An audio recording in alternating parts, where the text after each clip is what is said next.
जय श्री अम्मा भगवान। नमस्ते। सभी को मुक्ति मोक्ष अनुवाद तरगति में हार्दिक स्वागत है। पहले हम प्रार्थना से शुरू करते हैं। सभी हाथ जोड़ के अम्मा भगवान को स्मरण करते हुए प्रार्थना में भाग लीजिए। ओम सच्चिदानंद परब्रह्मा पुरुषोत्तम परमात्मा श्री भगवती समेत श्री भगवते नमः।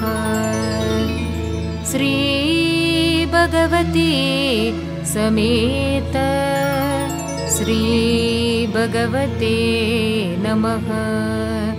श्री भगवती समेत श्री भगवते नमः। श्री भगवते नमः। श्री भगवते नमः। ओम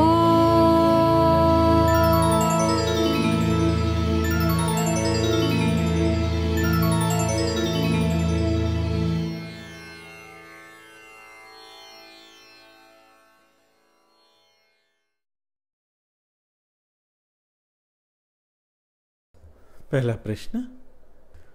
चरण प्रणाम। प्रिय श्री भगवान, आपको समझने और आपसे जुड़ने का सबसे अच्छा तरीका क्या है? धन्यवाद श्री भगवान। श्री भगवान जी ने ऐसा समाधान दिया है, हमारा समझना एक लंबा सफ़र है।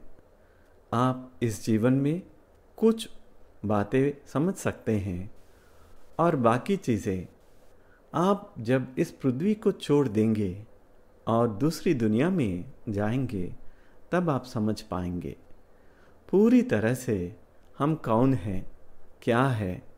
इसे आप इस पृथ्वी पर कभी नहीं समझ सकते, लेकिन इस पृथ्वी के लिए सबसे अच्छा तरीका चमत्कारों का पालन करना। चमत्कार आपको कुछ समझ देने में मदद करेंगे। फिर जब आपको कोई समस्या होगी तो आपको हमें प्रार्थना करना चाहिए और चमत्कार प्राप्त करना चाहिए। इससे आपको कुछ विश्वास मिलेगा। कुछ और चमत्कारों से आप एक बेहतर समझ और एक अच्छा संबंध बना सकते हैं। यही तरीका इस भूतल पर अपनाना चाहिए। बेशक कुछ लोग जब उच्च चैतन्य की अवस्था में प्रवेश करते हैं तो और अधिक अनुभव प्राप्त करते हैं, तो आप कुछ चमत्कारों का अनुभव करके उस आभार और संबंध को महसूस कर सकते हैं। लेकिन हाँ, कुछ लोग ऐसे होते हैं कि जिनके लिए आप जितने भी बड़े चमत्कार करें, उनका आभार एक दो दिन के लिए होता है, फिर सब कुछ समाप्त हो जाता है। आभार खत्म हो जाता है, संबंध खत्म हो जाता है, सब कुछ खत्म हो जाता है। वे बस ऐसे ही डिज़ाइन किए गए होते हैं। वही कुछ लोग होते हैं जिनके लिए हम छोटे चमत्कार करते हैं, लेकिन उनके पास बहुत मजबूत संबंध और अत्यधिक आभार होता है।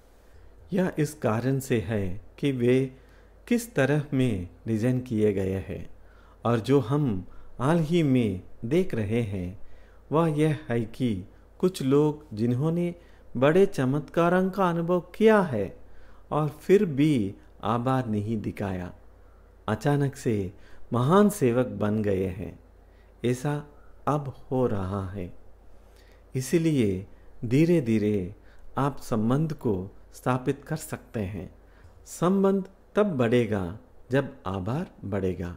लेकिन कभी कभी आप गिर भी सकते हैं, लेकिन फिर आप फिर से उठ सकते हैं। लेकिन शुरुआत आपको चमत्कारों को सुनने से करनी चाहिए। ऐसा श्री भगवान जी ने समाधान दिया था। अगला प्रश्न। चरण प्रणाम प्रिय श्री भगवान, मुझे सेवा करने की कोई प्रेरणा नहीं है, मैं प्रेरणा कैसे प्राप्त करूं? धन्यवाद श्री भगवान। श्री भगवान जी ने ऐसा समाधान दिया है, यह केवल सेवा की बात नहीं है, बल्कि किसी भी काम को सही ढंग से करने के लिए आपको प्रेरणा की आवश्यकता होती है। लेकिन अगर आप बैठकर प्रेरणा का इंतजार करते रहेंगे तो यह काफ़ी समय ले सकता है, यह शायद कभी आए ही नहीं। इसका मतलब है कि आप बस टालते रहेंगे और कभी शुरुआत ही नहीं करेंगे। सबसे सरल उपाय यह है, किसी भी क्षेत्र में यही तरीका अपनाना चाहिए। अगर प्रेरणा नहीं है तो उसका इंतज़ार मत कीजिए।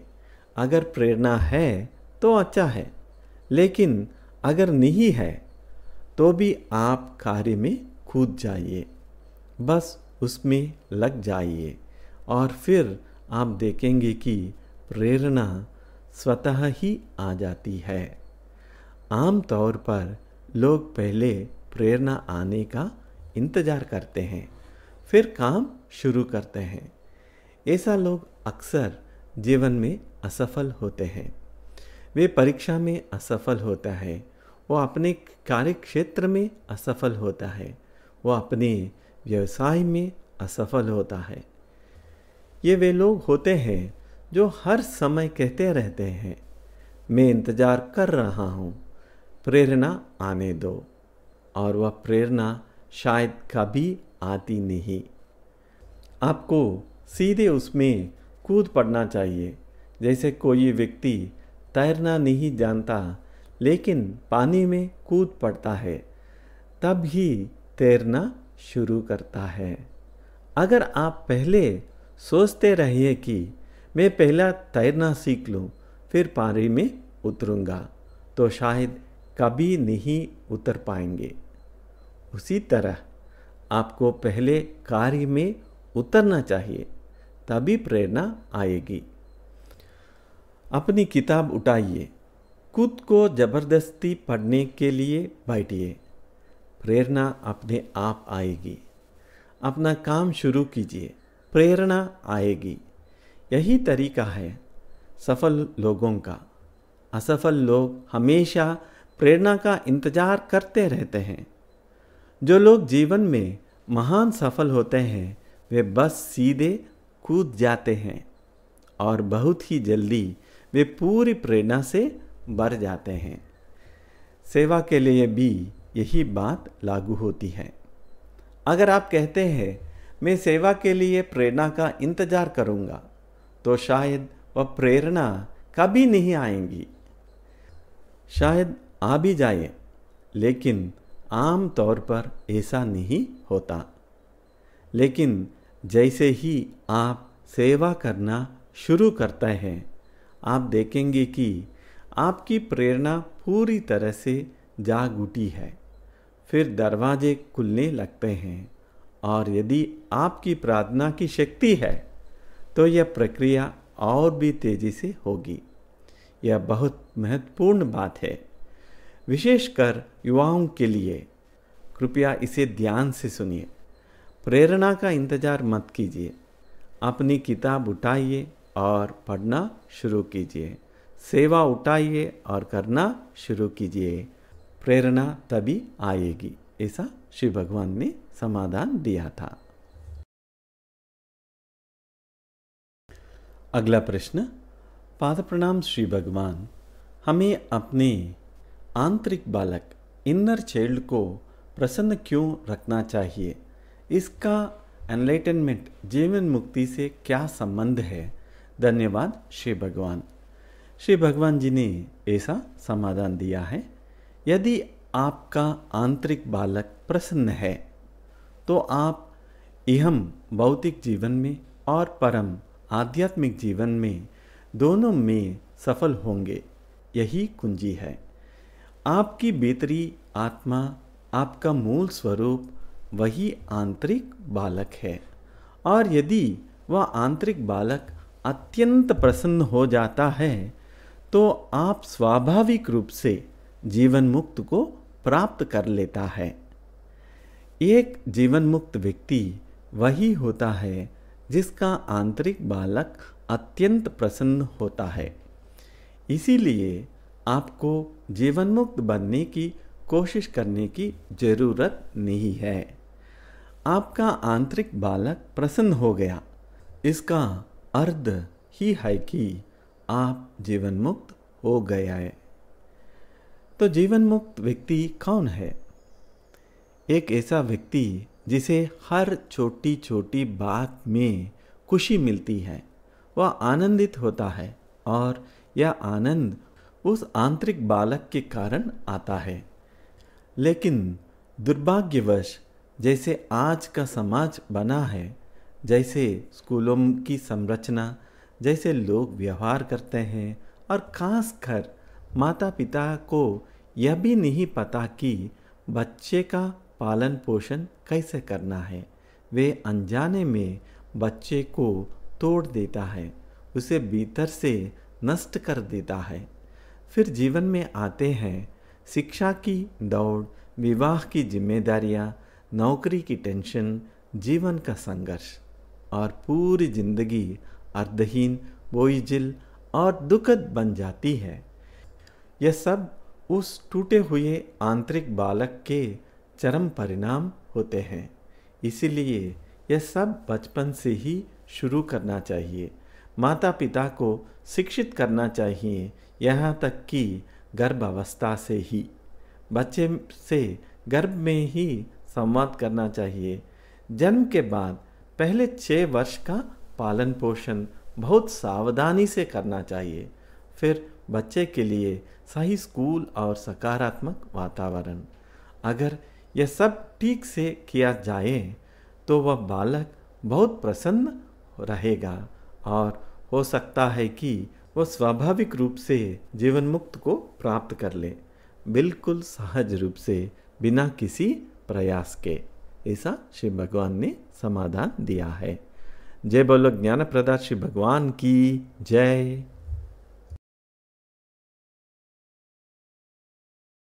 अगला प्रश्न। पाद प्रणाम श्री भगवान। पिछले क्लास में आपने कहा था कि दूसरे लोग की नकारात्मक ऊर्जा हम पर भी असर डालती है, तो क्या यह नकारात्मक ऊर्जा श्री अम्मा भगवान के भक्तों को भी प्रभावित करती है? यदि हाँ, तो हम इससे कैसे बाहर आए श्री भगवान? धन्यवाद श्री भगवान। श्री भगवान जी ने ऐसा उत्तर दिया है, हाँ, अम्मा भगवान के भक्तों पर भी प्रभाव पड़ सकता है। लेकिन फिर प्रश्न आता है, आप खुद को कैसे सुरक्षित रखें? उसका उपाय है, आपको सोमा लेना आना चाहिए। आपको सोमा का सेवन नियमित रूप से करना चाहिए। यह भली भांति जानते हुए कि सोमा कोई सामान्य वस्तु नहीं है, बल्कि यह दूसरे लोक से इस पृथ्वी पर एक दिव्य डाउनलोड है। हमारे पास ऐसे वीडियो भी हैं जिनमें यह स्पष्ट रूप से दिखाया गया है कि कैसे सोमा दूसरों लोक से इस लोक में उतरता है। अगर आपके पास एक बोतल है तो आप देख सकते हैं कि वह कैसे बोतल में आता है। यह सोमा कोई सामान्य पदार्थ नहीं है। प्राचीन भारत में लोग सोमा बनाते थे, लेकिन यह जो सोमा है वह एक डायरेक्ट दिव्य डाउनलोड है और यदि इसे सही तरीक़े से उपयोग किया जाए तो यह बहुत ही शक्तिशाली होता है। लेकिन आप में से कई लोग इसे सिर्फ एक ग्लास पानी की तरह पी लेते हैं। यह तरीका सही नहीं है। आपको सोमा को श्रद्धा और कृतज्ञता के साथ पकड़ना चाहिए, यह पूरी तरह से समझते हुए कि यह दिव्य कृपा है, यह दूसरे लोक से आई ऊर्जा है और यह आपके जीवन में चमत्कार करने वाली है। जब आप सोमा को अपने शरीर में लेते हैं तो आपको उस ऊर्जा को अपने भीतर महसूस करना चाहिए। यही सही तरीका है सोमा लेने का। यदि आप इसे इस प्रकार ले तो यह आपके कई शारीरिक और मानसिक रोगों को ठीक कर सकता है और आपके आसपास या भीतर की नकारात्मक ऊर्जा को पूरी तरह से दूर कर सकता है और तब आप देखेंगे कि हर चीज़ आपके पक्ष में होने लगेगी। इसीलिए आपको यह सही तरीके से लेना आना चाहिए। कई लोग इसे बस यूं पी लेती है, लेकिन यह एक प्रकार का दिव्य अनुष्ठान की तरह होना चाहिए। मैंने कुछ युवाओं को देखा है कि जो परीक्षा के समय सोमा की बोतल को परीक्षा हॉल में साथ रखते हैं, सोमा पीते हैं और परीक्षा देते हैं और उन्होंने बहुत अच्छे परिणाम पाए हैं। ऐसा शिव भगवान ने समाधान दिया है। अगला प्रश्न। पाद प्रणाम श्री भगवान। श्री अम्मा भगवान युवाओं को धर्मा कैसा होना चाहिए, ऐसा क्या चाहते हैं और युवाओं की क्या भूमिका है श्री अम्मा भगवान के दृष्टिकोण में? धन्यवाद श्री भगवान। श्री भगवान जी का उत्तर। सबसे पहले हम चाहते हैं कि युवाओं का आंतरिक बालक इनर चाइल्ड बहुत प्रसन्न रहे और सोमा आपको अत्यंत प्रसन्न बना सकता है। और भी कई उपाय हैं, जैसे कि पादुकाओं से दीक्षा लेना, जो आपके भीतर गहराई से आनंद ला सकता है। ये सभी उपाय आपके भीतरी बालक को आनंदित करते हैं। हमें आंतरिक बालक से शुरुआत करनी चाहिए। इसके बाद सबसे महत्वपूर्ण बात आपको यह जानना चाहिए कि भारत बहुत जल्दी विश्व गुरु बनने जा रहा है और वही भी अद्भुत ढंग से। और इसमें सबसे महत्वपूर्ण भूमिका युवाओं की होगी। इसलिए युवाओं को एक स्पष्ट उद्देश्य होनी चाहिए, चाहे वे डॉक्टर बनना चाहे या इंजीनियर या कुछ और। उसके साथ साथ उन्हें यह स्पष्ट उद्देश्य रखना चाहिए कि उन्हें भारत को विश्व गुरु बनाना है और सनातन धर्म का पुनरुत्थान करना है।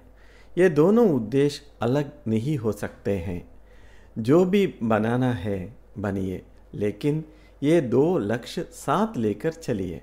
हमारे सारे कार्यक्रम इस दिशा में ही डिज़ाइन किया गया है, सीधे नहीं लेकिन सूक्ष्म रूप से हम युवाओं को उसी ओर ले जा रहे हैं। आज के युवाओं की स्थिति क्या है? आप जानते हैं कि बहुत से युवा किसी भी प्रकार की आध्यात्मिकता को अस्वीकार कर देते हैं। ऐसे ही वे सब नहीं, लेकिन बहुत सारे। इसलिए हम बहुत सूक्ष्म और समझदारी से यह भाव उनमें जगाना होता है। भारत के लिए प्रेम और सनातन धर्म के लिए श्रद्धा। जब यह भाव ठीक से जम जाता है, तब आप देखेंगे कि आपका जीवन भी बदलने लगा और देश भी बदलने लगेगा। एक उदाहरण दिया था। बहुत साल पहले एक युवा कोर्स में एक लड़के ने मुझसे प्रश्न पूछा। मैंने उससे कहा, भारत को निर्माण करो, बिल्ड इंडिया। उस लड़के ने कहा, मैं तो गणित में सिर्फ 8 अंक लाता हूँ और आप मुझसे कह रहे हैं कि भारत बनाऊं। खैर, कहानी संक्षेप में है, यह लड़का आगे जाकर आईआईटी में गए, जो कल्पना से परे था। फिर उसे स्टैनफोर्ड यूनिवर्सिटी से निमंत्रण मिला। वहाँ गया, पीएचडी की और एक दिन चेन्नई एयरपोर्ट पर बैठा था। वह मुंबई इंटरव्यू देने जा रहा था। वहाँ एक बूढ़ा आदमी उसके पास बैठा था। उसने पूछा, क्या तुम्हें यह नौकरी मिलेगी? लड़के ने कहा, नहीं, मुझे नहीं मिलेगी। मैं आईआईटी और स्टैनफोर्ड से हूँ, लेकिन अनुभव नहीं है। उस बूढ़े व्यक्ति ने कहा, उम्मीद मत छोड़ो, प्रयास करो। लड़का मुंबई गया। इंटरव्यू में किसी ने उससे एक शब्द भी टेक्निकी नहीं पूछा, केवल उसके शौक रुचियाँ पूछी।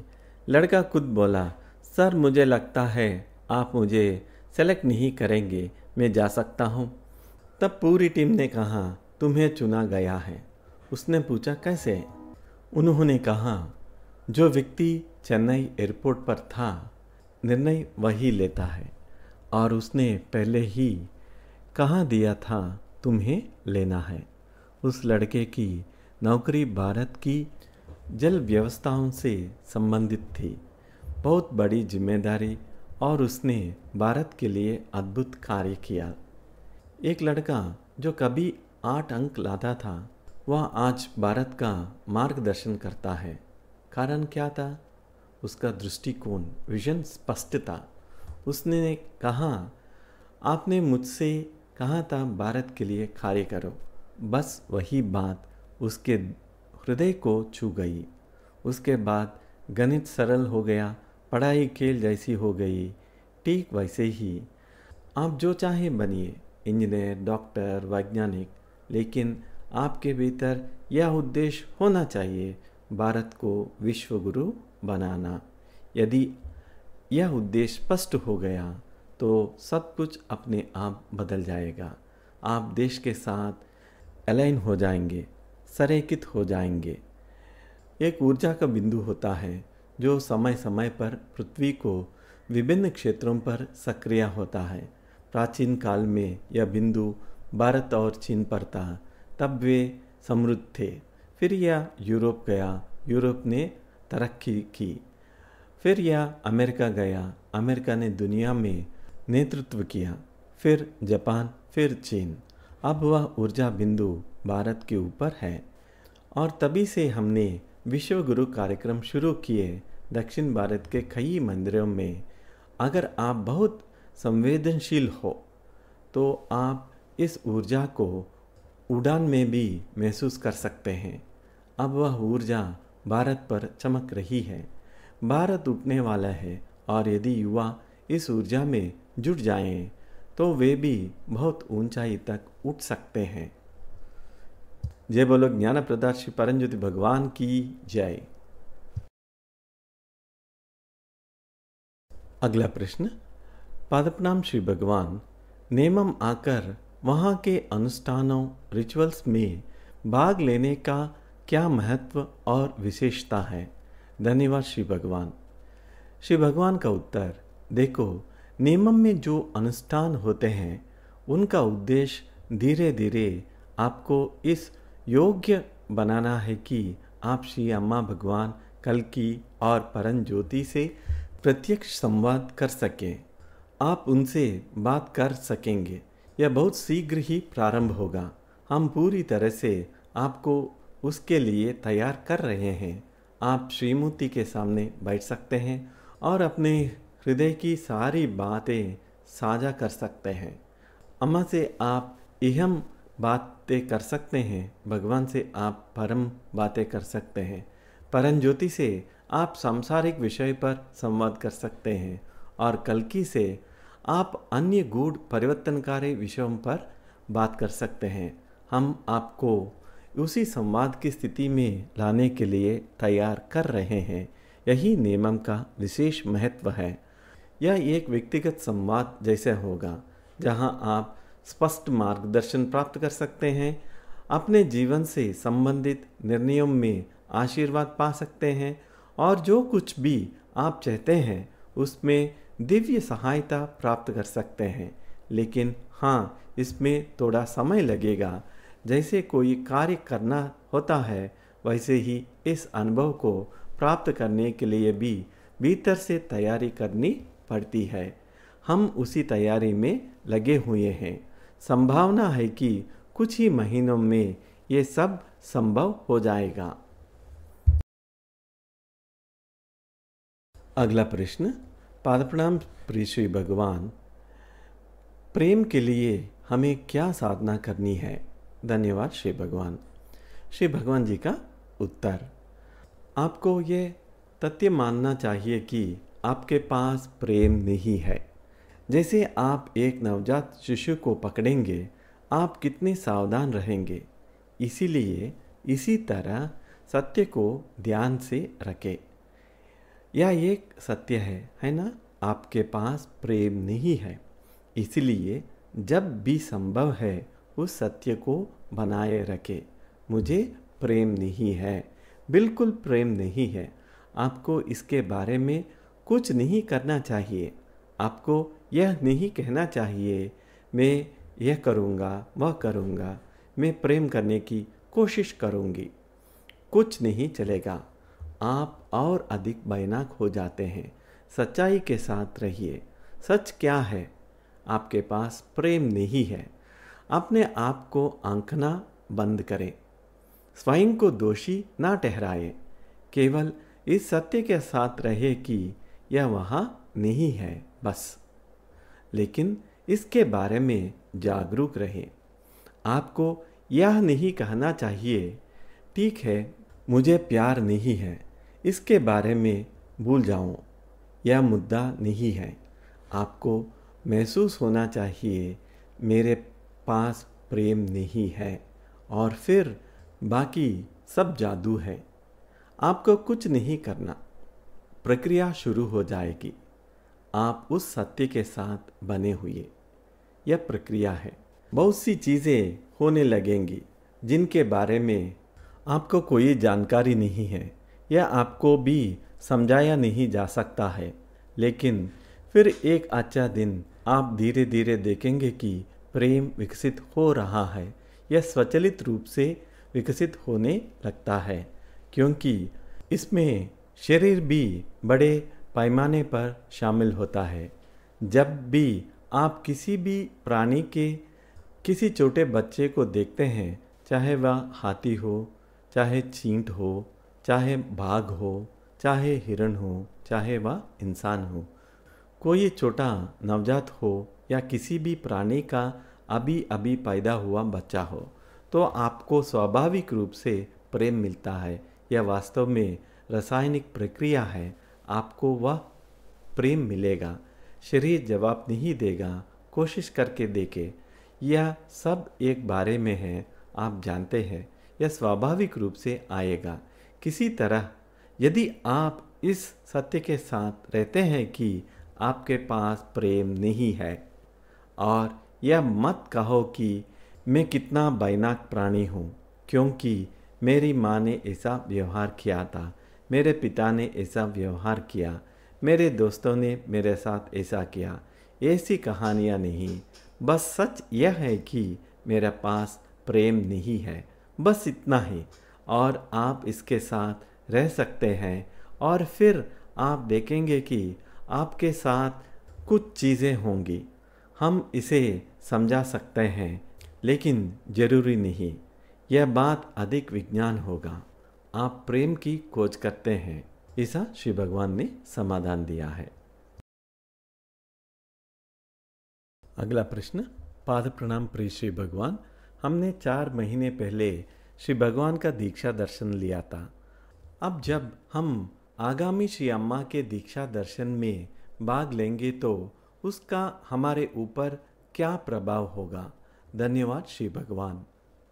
श्री भगवान जी का उत्तर। भगवान के दर्शन में यह आपकी परम के वृद्धि के लिए एक बीज बोने जैसे था, जो अब जल्दी ही उगाना और खिलाना शुरू करेगा।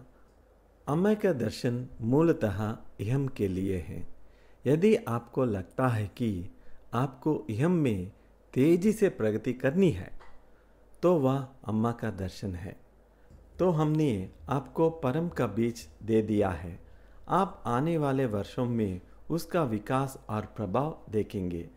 अम्मा का दीक्षा इहम के लिए है। इहम में यदि आप तेज परिणाम चाहते हैं तो वो अम्मा है।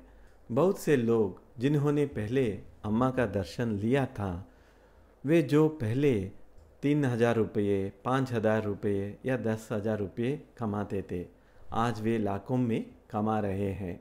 असल में मैंने स्वयं उन लोगों से मुलाकात की है और पूछा है आप अमीर कैसे बने, और उन्होंने मुझे बताया कि यह कैसे हुआ। इसीलिए आप अम्मा को सभी आभूषणों से सज्जित देखते हैं।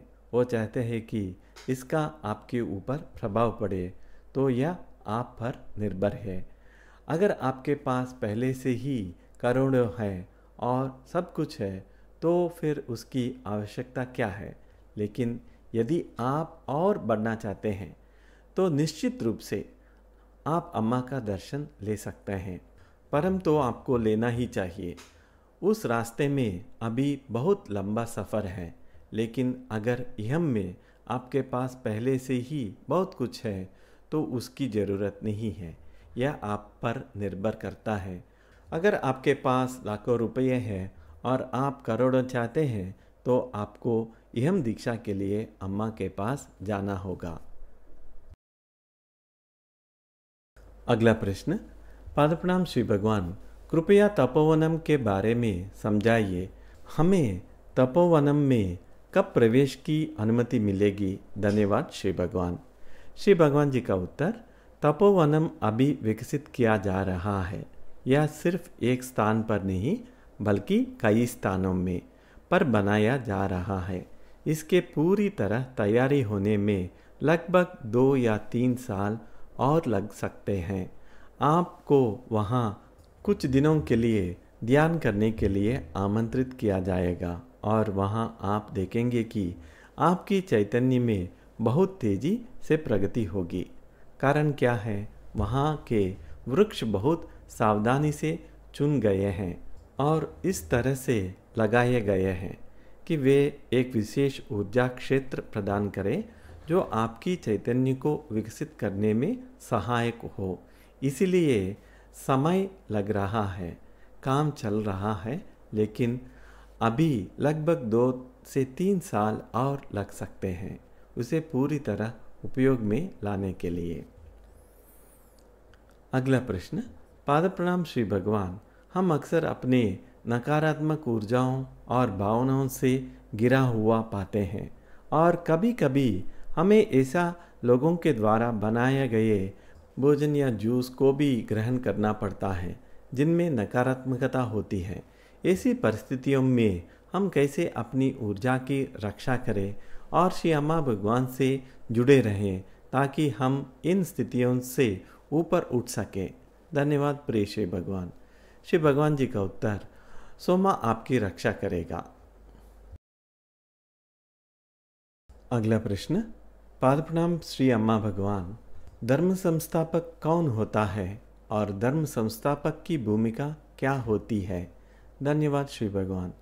श्री भगवान जी का उत्तर, बहुत से धर्म संस्थापक होते हैं। वे लोग हैं जो सत्संग करते हैं, जो प्रोग्राम आयोजित करते हैं, जो जाकर धर्म के लिए प्रवचन देते हैं, जो धर्म के प्रचार प्रसार के लिए आयोजन करते हैं। ये सभी धर्म संस्थापक होते हैं। आप में से बहुत लोग इन्हें जानते होंगे। वो धर्म को पकड़े हुए हैं, वे धर्म का विस्तार कर रहे हैं, वे धर्म का निर्माण कर रहे हैं। बहुत अद्भुत लोग हैं और निश्चित रूप से उनमें से कई अपने अपने सत्संग होते हैं, उनके साथ लोग जुड़े होते हैं जो सामूहिक रूप से आध्यात्मिक पथ पर आगे बढ़ने का प्रयास कर रहे हैं। जब तक धर्म संस्थापक नहीं होंगे तब तक धर्म नहीं रहेगा। तो वे हैं, इसीलिए धर्म है। और फिर हमारे पास धर्म रक्षक भी होते हैं। ये वे लोग हैं जो मंदिरों में आकर बहुत कार्य करते हैं। कुछ पुजारी के रूप में सेवा करते हैं, कुछ लोग आकर हवन करते हैं। जो कार्य दासों के पास समय नहीं होता करने का, वो आकर वे हवन करते हैं। सुबह 4:30 या 5 बजे आकर हवन करता है, फिर अपने घर अपने कार्यों में चले जाते हैं। बाहर उनकी नौकरियां होती हैं, उनके परिवार होते हैं, वे आकर सेवा करते हैं और चले जाते हैं।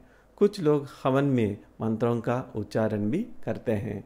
ये सब धर्म रक्षक हैं जो अपने घरों से आकर मंदिरों में विभिन्न प्रकार की गतिविधियों करके धर्म की रक्षा करते हैं। और फिर हमारे पास धर्मकर्ता होते हैं। ये वे लोग हैं जो आर्थिक सहयोग देते हैं। जैसे कि हमें धर्म के लिए कुछ खरीदना हो और हमारे पास धन ना हो तो हम कुछ लोगों से संपर्क करते हैं और वे हमारी सहायता करते हैं। कुछ खरीदने के लिए कोई कार्य कराने के लिए जब तक आर्थिक सहयोग ना हो तब तक कुछ किया नहीं जा सकता और धर्म के पास कोई अतिरिक्त फंड नहीं होता। एक तरह से हाथ मुंह की स्थिति में धर्म चला रहा है। क्यों ऐसा यह है यहाँ नहीं बता सकता। तो कभी कभी हमें आगे बढ़ने के लिए फंड की आवश्यकता होती है और कुछ लोग इतने प्रतिबद्ध होते हैं कि वे किसी भी तरह से धन जुटाकर हमें वे चीज़ दिलावा देते हैं या वे कार्य करवा देते हैं। वे धर्मकर्ता कहलाते हैं। तो आपके पास 3 प्रकार लोग होता है: धर्म संस्थापक, धर्म रक्षक, धर्मकर्ता। एक व्यक्ति तीनों में से हो सकता है, 2 में भी हो सकता है या केवल 1 में। वे जो भी भूमिका लेना चाहे वे ले सकता है। इसी प्रकार धर्म जीवित है। धर्म अब अपने 36वें वर्ष में है और यह केवल इन्हीं लोगों की वजह से चल रहा है। यदि ये लोग ना हो तो धर्म नहीं रहेगा। जय बोलो ज्ञान प्रदाता श्री अम्मा भगवान की जय। जय बोलो श्री अम्मा भगवान की जय। अगला प्रश्न। पाद प्रणाम श्री भगवान, क्या यह संभव है कि कोई बड़ा भगवान बन सके? धन्यवाद श्री भगवान। आपने हमें पहले छोटे भगवान बनने के लिए प्रेरित किया, फिर आप बड़े भगवान बनने के लिए इतना उत्सुक क्यों?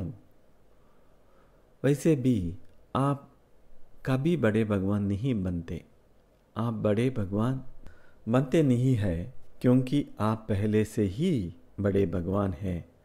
आपको सिर्फ यह महसूस करना है। यह कोई बनना नहीं है, यह भगवान का अनुभव है। आपको यह समझना है कि आप बड़े भगवान हैं। देखिए, अगर आप जानना चाहते हैं कि मैं कौन हूँ, यह प्रसिद्ध प्रश्न मैं कौन हूँ, और अगर आप इस प्रश्न का अनुसरण करते हैं, मैं कौन हूँ, मैं कौन हूँ, मैं कौन हूँ, तो आपको क्या मिलेगा? आपको पाएंगे कि आप वही बड़े भगवान हैं। उसी तरह मान लीजिए आपने भगवान से शुरुआत की और आप यह जानना चाहते हैं कि बड़ा भगवान कौन है। आप बड़े भगवान बनना चाहते हैं। इसके लिए आपको यह जानना होगा कि बड़ा भगवान कौन है। तो आप लगातार पूछते जाइए और खोजते जाइए, बड़ा भगवान कौन है, बड़ा भगवान कौन है, बड़ा भगवान कौन है। तो आपको क्या मिलेगा? आप सिर्फ खुद को ही पाएंगे। इसीलिए अगर आप खुद को जानना चाहते हैं तो आपको बड़ा भगवान जानने का लक्ष्य रखना होगा। तब आप खुद को पाएंगे। अगर आप भगवान को जानना चाहते हैं तो आपको खुद में जाना होगा। जैसे मैं कौन हूँ, रमण महर्षि तरह स्वयं में गहरे तक जाइए, आप भगवान को पालेंगे। तो चूंकि आप बड़े भगवान बनना चाहते हैं, आपको खुद को जानना होगा। प्रश्न पूछिए, मैं कौन हूँ, और आप पाएंगे कि आप वही बड़ा भगवान है। केवल एक ही बड़ा भगवान है और आप वही बड़े भगवान हैं। आप बस यही नहीं जानते हैं। समस्या आपकी समझ में है। प्रत्येक व्यक्ति एक नहीं है, वह वही बड़ा भगवान है और हम आपको वहाँ पहुँचाने की कोशिश कर रहे हैं, कदम दर कदम, स्टेप बाय स्टेप। अब हम केवल आपके अहम समस्याओं पर ध्यान केंद्रित कर रहे हैं। मूल स्वरूप से 95% समय अहम समस्याओं पर ही जाता है, थोड़ा सा 5% परम पे। और कुछ लोग हैं जो परम में ध्यान केंद्रित कर रहे हैं और वे तेजी से प्रगति कर रहे हैं। पूरी तरह से ज्ञान प्राप्त लोग दुनिया भर में हैं। वे कई देशों में मिल सकते हैं। दुनिया भर में आप उन्हें पा सकते हैं। लोग ज्ञान प्राप्त कर चुके हैं और कुछ लोग तो दूसरों को भी यह स्थिति दे सकते हैं, लेकिन क्योंकि उनके अंदर परम के लिए तीव्र इच्छा थी, वे इसे प्राप्त कर सके। बाकी लोग इहम में फंसे हुए हैं। अगर यह अच्छा है तो यह बुरा नहीं है, लेकिन इतना समय उसी पर खर्चा हो रहा है क्योंकि वे इसे हल नहीं कर पा रहे हैं। इसे हल किया जा सकता है अगर उनके पास सही दृष्टिकोण हो, लेकिन चीज़ें बदल रही है। जैसे ही हम पूरे दुनिया में जांच करते हैं, हम पाते हैं कि लोग बदल रहे हैं, चीज़ें तेजी से हो रही है। ऐसा शिव भगवान ने समाधान दिया था। अगला प्रश्न। पाद प्रणाम प्रिय श्री भगवान। हम अपने प्रिय भगवान के प्रति सदा आभारी हैं, जिन्होंने हमें शक्तिशाली सहस्रनाम होम और हमारे चारों ओर व्याप्त उनकी दिव्य उपस्थिति का उपहार दिया। क्या हमारे भगवान कृपया हृदय को विकसित होने के विषय में, और हृदय विकसित हो जाता है तो हमारा आंतरिक अवस्था और दूसरों के साथ हमारा संबंध कैसे होता है, इस पर प्रकाश डाल सकते हैं? आपका बहुत बहुत धन्यवाद प्रिय श्री भगवान। श्री भगवान जी ने ऐसा उत्तर दिया है, जब हृदय विकसित हो जाता है तो मसीह के उपदेश, जीसस के उपदेश आपके लिए सत्य हो जाएंगे। मसीह ने क्या कहा? अपने पड़ोसी से अपने समान प्रेम करें। जीसस या किसी भी व्यक्ति से कहते थे जो उनके पास आता था, अपने पड़ोसी से अपने समान प्रेम करें। एक बार जब आपका हृदय विकसित हो जाता है तो आप अपने पड़ोसी से वैसे ही प्रेम करेंगे जैसे आप स्वयं से करते हैं। कोई और नहीं होता, आप ही दूसरे हैं। यही एक और बड़ा भ्रांति है। हम सोचते हैं कि हम अलग हैं, बिल्कुल नहीं। और अगर आप इसे आगे बढ़ाए तो आप एक पालतू कुत्ते से भी अलग नहीं हैं। और भी आगे, आप उस चूहे से भी अलग नहीं हैं जो आपके घर में है। आप वही है जिसे आप पीटते हैं। आप स्वयं को ही पीट रहे हैं। क्या करें तो यह सब ऐसा ही होगा। आप पेड़ को देखेंगे और जैसे जैसे आप उसे देखते पाएंगे, आप पाएंगे कि आप वही पेड़ है। सच में आप यह महसूस करेंगे, आप पेड़ से बात भी कर सकते हैं और पेड़ भी जवाब देगा। एक बार सत्यलोक में पेड़ों से उनकी उम्र पूछ रहे थे। वे बहुत पुराने नंबर दे रहे थे। वे कुछ इस तरह के 50-60 जैसे नंबर दे रहे थे। छोटे पेड़, ये कैसे इतना पुराना है? फिर हमने पूर्व मालिक से पूछा। उन्होंने कहा, हाँ ये इतना पुराना है। पेड़ सही जवाब दे रहे थे। फिर हमने उनसे पूछा, ये इतना छोटे क्यों? क्योंकि मिट्टी इतना फर्टाइल नहीं है। मिट्टी बहुत निराशाजनक है, इसीलिए वे बड़े नहीं हो पाए और पानी भी पर्याप्त नहीं था। वे बड़े नहीं हो पाए, इसीलिए उन्होंने सही उत्तर दिए।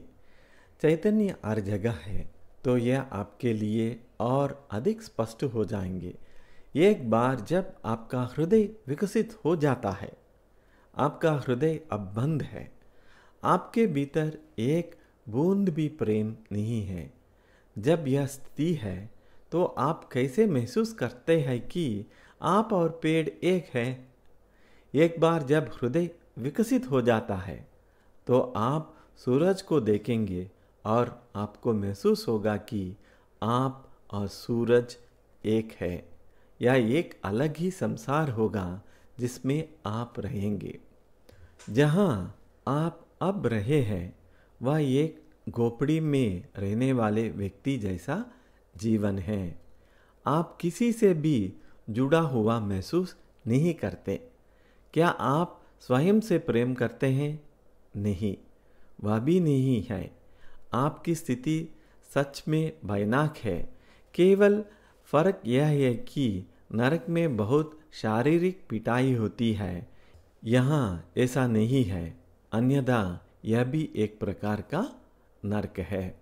ऐसा शिव भगवान ने समाधान दिया है।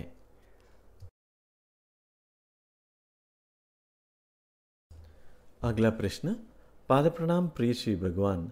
हमारे धर्म में मुख्य उद्देश्य मुक्ति है, परंतु जीवन जीने और पैसे कमाने के लिए हमें काम करना पड़ता है। जब हम काम करते हैं, परिवार के साथ रहते हैं, तो हम सेल्फ सेंटर्ड हो जाते हैं। जैसे ही कोई शादी करता है, सेल्फ सेंटर्ड, आत्म केंद्रित या परिवार केंद्रित चीज़ें प्राथमिक हो जाती है। इस चक्र से बाहर आकर मुक्ति कैसे प्राप्त करें? धन्यवाद प्रिय श्री भगवान। श्री भगवान जी ने ऐसा समाधान दिया है।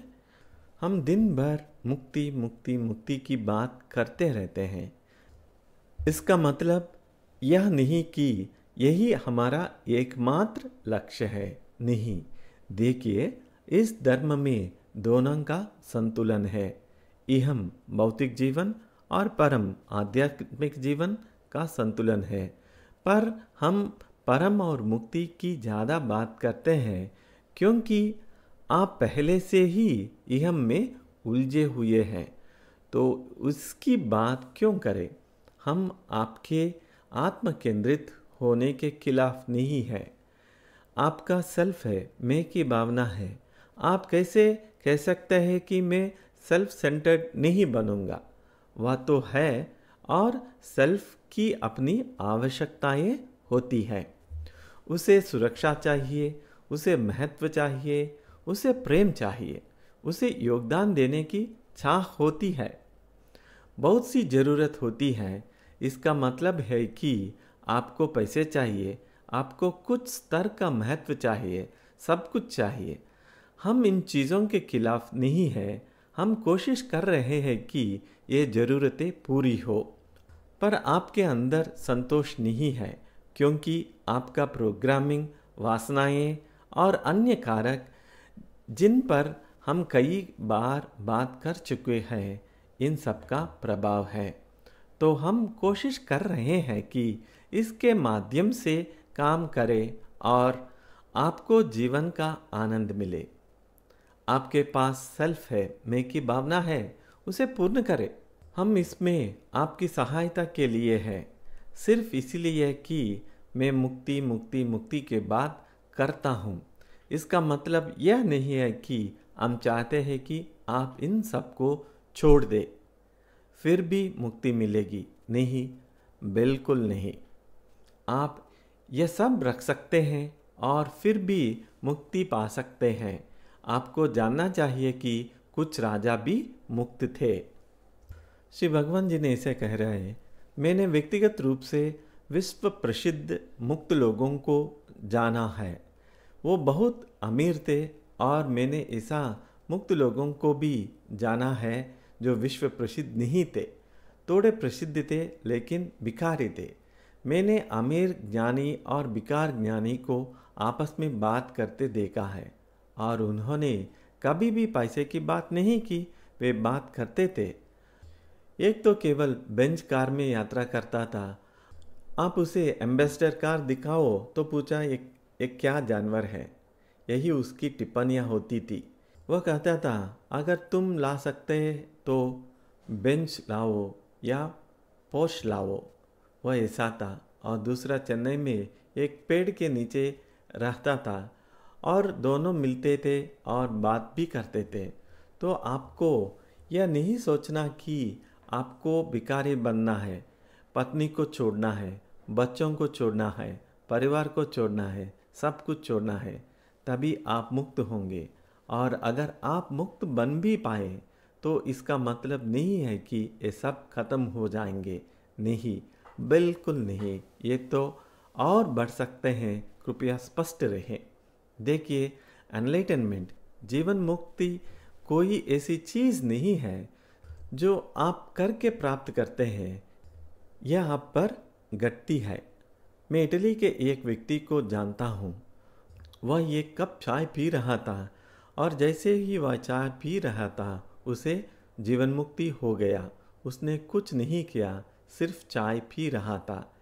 और मैंने ऐसे साधुओं को देखा है, सन्यासियों को देखा है जो वर्षों से तप कर रहे हैं और अभी भी जीवन मुक्ति के पास भी नहीं पहुँचे। लेकिन कुछ सिद्धियां उनके पास आए तो जीवन मुक्ति एक वरदान है। आप वहां पहुंचते नहीं हैं। कई लोगों को तब मिला, जानते हो कब? जब उन्होंने अपनी सारी साधना छोड़ दी, तब वह घटित हुआ। इसलिए हम बार बार कहते हैं कि मुक्ति एक घटना है, पर इहम पर ध्यान दो, सब समय आएगा वह घटेगा। दूसरी ओर जो पूरी तरह से इहम पर केंद्रित थे, कड़ी मेहनत कर रहे थे, जीवन का आनंद ले रहे थे, वे मुक्त हो गए। आप सोचेंगे कि वे कहीं बैठकर तप कर रहे होंगे। नहीं, बिल्कुल नहीं। वे जीवन का पूरा आनंद ले रहे थे और अचानक एक क्षण में खत्म। उन्होंने सब कुछ एक माया के रूप में देखा और वे जीवन मुक्त बन गए। यह उनके साथ घटा। देखिए, यह एक न्यूरोबायोलॉजिकल शिफ्ट है। आप अपने मस्तिष्क के साथ क्या कर सकते हैं?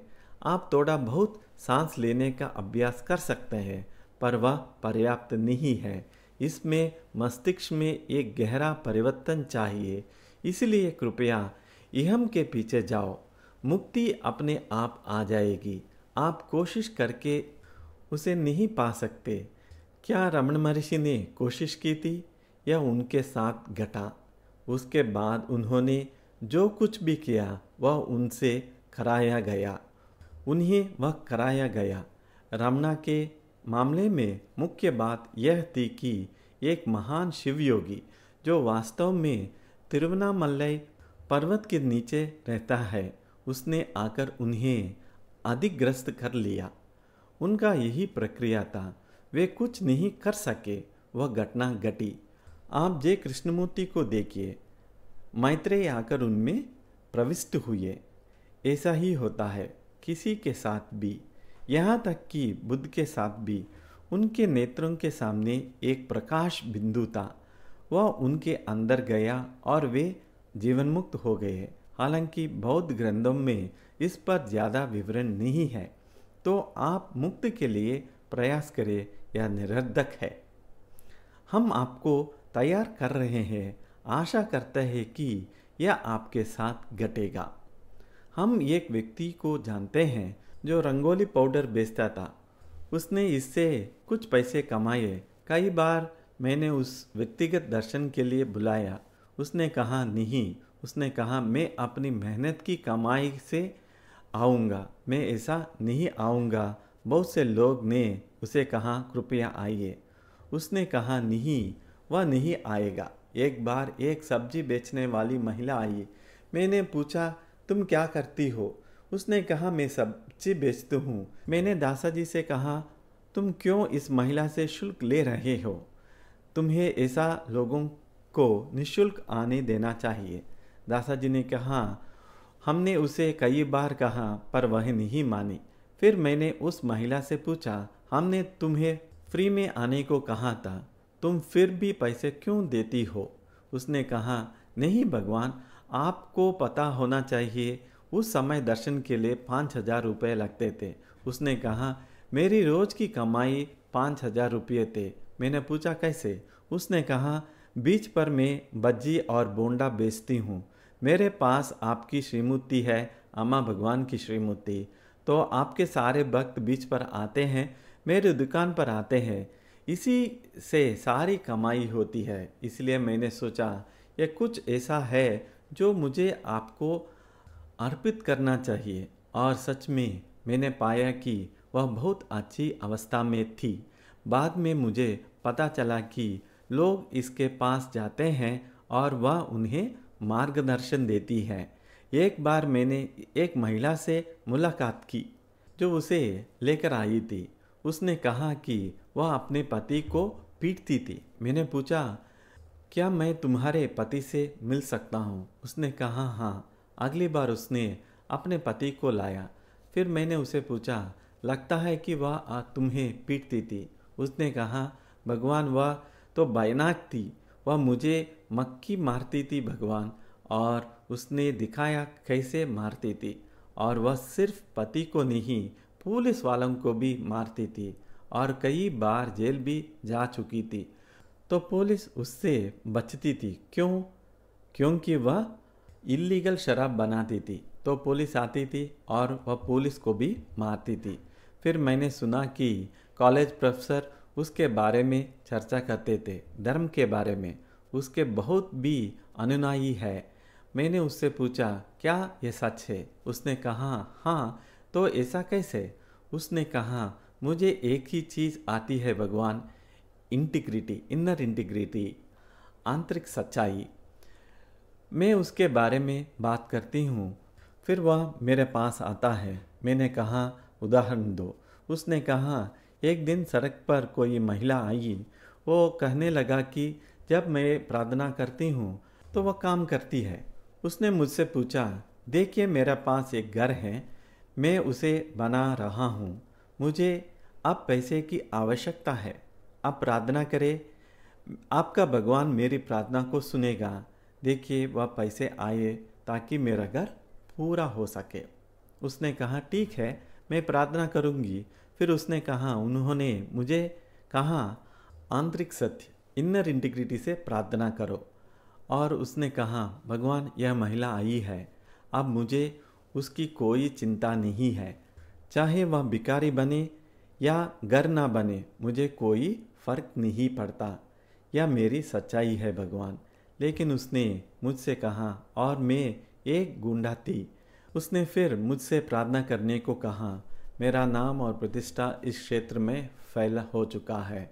अब मैं अपनी प्रतिष्ठा बनाए रखना चाहती हूँ। तो मेरी प्रतिष्ठा बनाए रखने के लिए कृपया उसे घर बनाने के लिए पैसे दे। यह उसकी प्रार्थना थी। और फिर क्या हुआ? उस महिला को पैसे मिले और उसने घर बनाया। उसने कहा, ऐसे ही मैंने कदम कदम पर प्रसिद्ध हासिल की है। मैं एक ही चीज़ जानता हूँ, सच्चाई बोलना। भगवान यही सच्चाई है। मेरे पास कोई भावनाएं नहीं, कोई प्रेम नहीं, कुछ नहीं है, लेकिन मेरा नाम ज़्यादा महत्वपूर्ण है भगवान, इसीलिए कृपया इसे करें। तो यही वह तरीका है जिससे वह बहुत से मामलों में काम करती थी और लोग उसके पास जाते थे, यहाँ तक कि प्रोफेसर भी जाते थे, ताकि वे उसकी आंतरिक सत्य को समझा सके। तो यदि आप उसे देखें तो आपको स्पष्ट रूप से पता चलेगा कि वह जीवन मुक्त है और जिस तरह से वह बात करती है वह भी उसकी गुंडा भाषा में, लेकिन आपको महसूस होगा कि वह जीवन मुक्त है। तो बहुत से लोग इस प्रकार से मुक्ति की ओर बढ़े हैं। जय बोलो ज्ञान प्रदाता श्री परमज्योति भगवान की जय।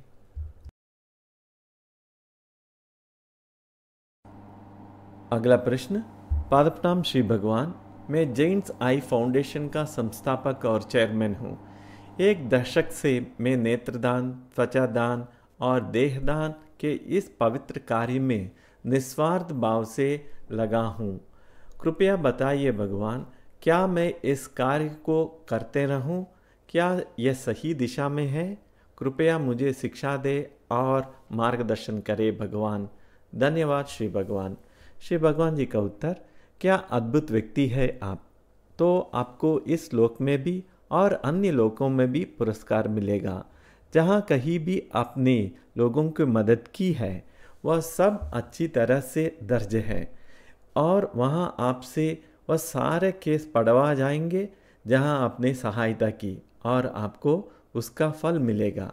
दूसरे शब्दों में कहे तो उस लोक में भी पुरस्कार होता है, आप जानते हैं, तो आपको पुरस्कार मिलेगा। इसे करते रहिए, आपको आशीर्वाद। अगला प्रश्न।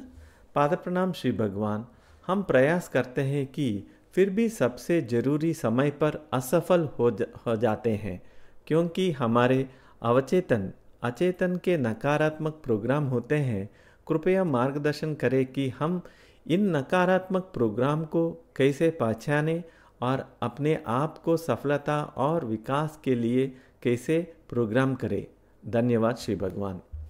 श्री भगवान जी का उत्तर, आप अम्मा भगवान के एक अच्छा संबंध बन लीजिए।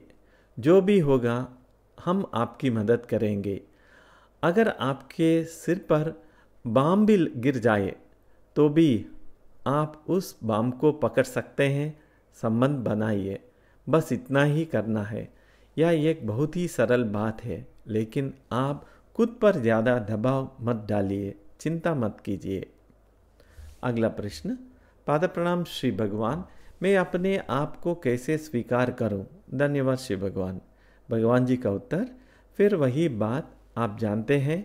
आपको बस उस सत्य के साथ रहना है कि आप अपने आप को स्वीकार नहीं कर पा रहे हैं, जो भी कारण हो।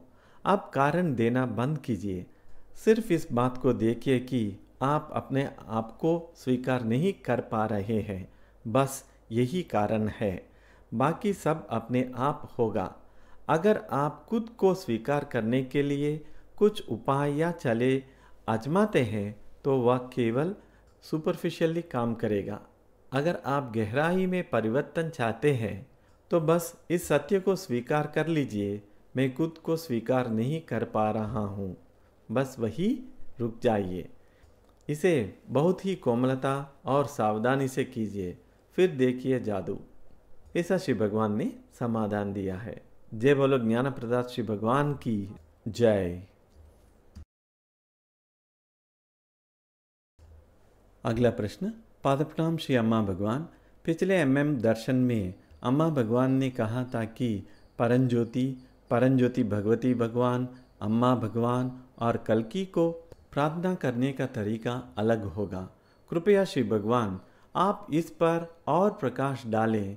हम परंज्योति भगवती भगवान, अम्मा भगवान और कल्की से कैसे प्रार्थना करें? धन्यवाद श्री भगवान। श्री भगवान जी का उत्तर, यदि आप सिर्फ अम्मा भगवान से जुड़ रहे हैं तो उनसे मित्रों जैसा संबंध बनाना चाहिए। हमें आपको मित्र होना चाहिए। आपको मित्रों की तरह उनसे बात करनी चाहिए। इसी तरह आपको उनसे संबंध रखना होगा ताकि आपको सर्वोत्तम फल मिल सके। आप परंज्योति अम्मा भगवान भी कह सकते हैं और मित्रों की तरह जुड़े।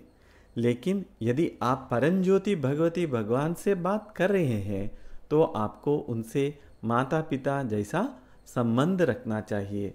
वे आपके माता पिता हैं। आपको माता पिता की तरह उनसे जुड़ना चाहिए। यदि आप परंज्योति से बात कर रहे हैं तो आपको परंज्योति को भगवान की तरह संबंधित करना चाहिए। तो यह मित्र, माता पिता, भगवान, ऐसे 3 प्रकार के संबंध है। और फिर प्रार्थना की बात है।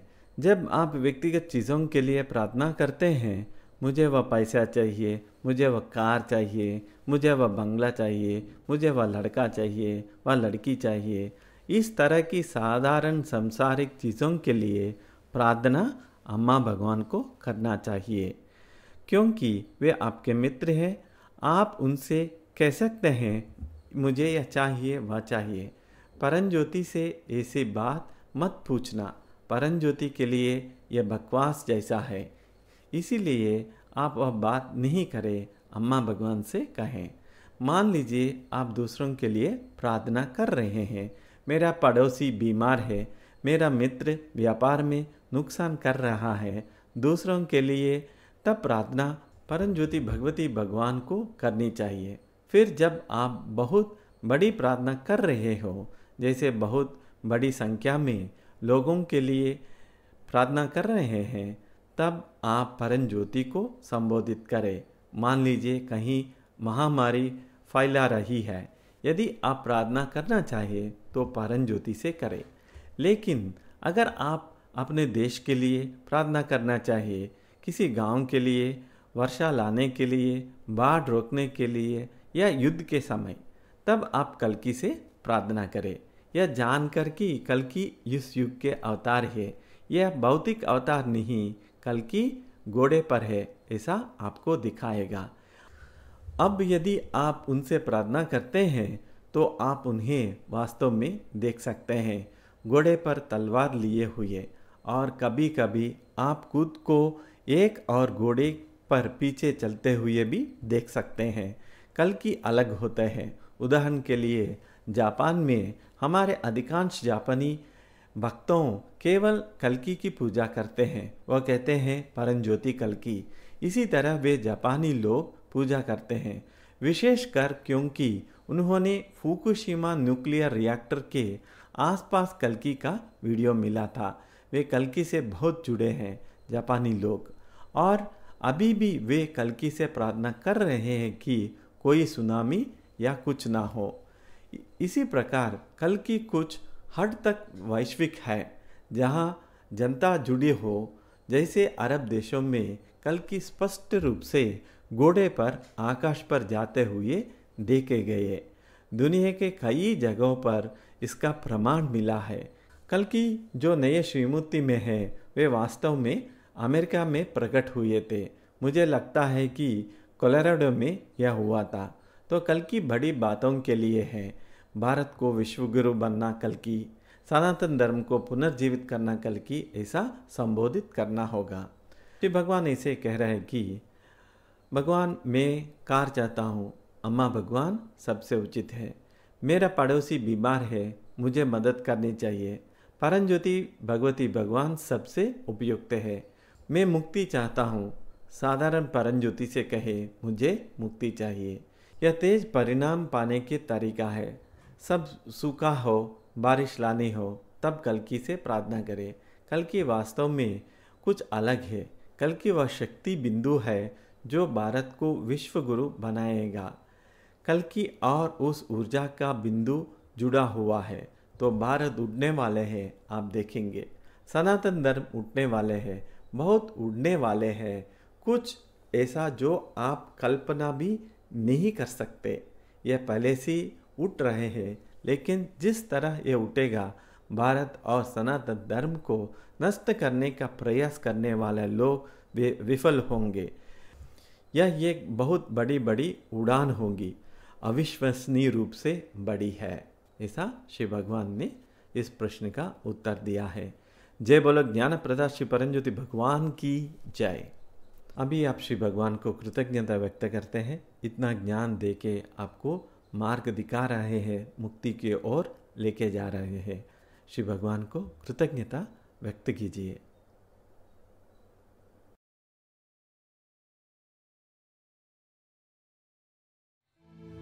ॐ सच्चिदानन्द परब्रह्मा पुरुषोत्तम परमात्मा श्री भगवती समेत श्री भगवते नमः। श्री भगवती समेत श्री भगवते नमः। श्री भगवती समेत श्री भगवते नमः। श्री भगवते नमः। श्री भगवते नमः। ॐ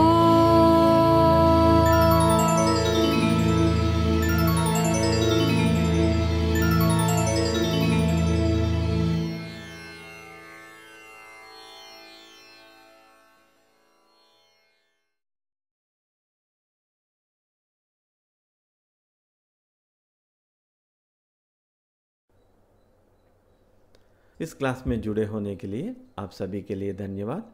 जय श्री अम्मा भगवान।